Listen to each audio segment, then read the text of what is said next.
Ketua Pengadilan Tinggi Banda Aceh akan mengambil sumpah anggota Dewan Perwakilan Rakyat Aceh. Syederalun sebanyak 81 anggota Dewan Perwakilan Rakyat Aceh periode 2024-2029 resmi dilantik rapat paripurna peresmian dan pemberhentian anggota Dewan periode 2019-2024 serta pengambilan sumpah anggota Dewan terpilih pada Senin 30 September 2024. Pengambilan sumpah jabatan itu dilakukan langsung oleh Ketua Pengadilan Tinggi Banda Aceh. Proses pengambilan sumpah sendiri berlangsung dengan khidmat, di mana usai pengambilan sumpah jabatan Wali Nanggro Aceh juga melakukan pesiju secara adat sesuai dengan UU-PA.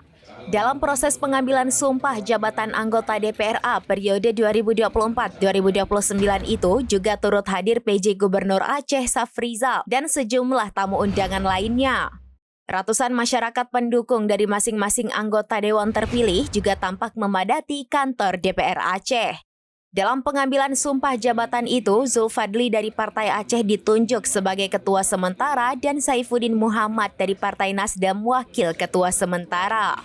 Dari Banda Aceh, Indra Wijaya, serambinews.com. Anggota Dewan Perwakilan Rakyat Aceh dengan mengucapkan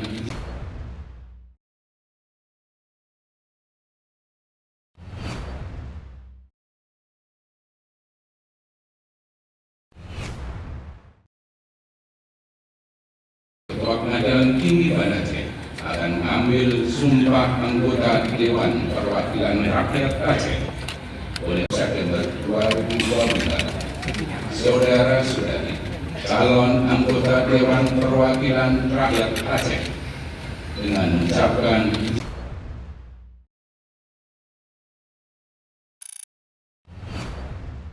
Download Tribun X sekarang, menghadirkan lokal menjadi Indonesia.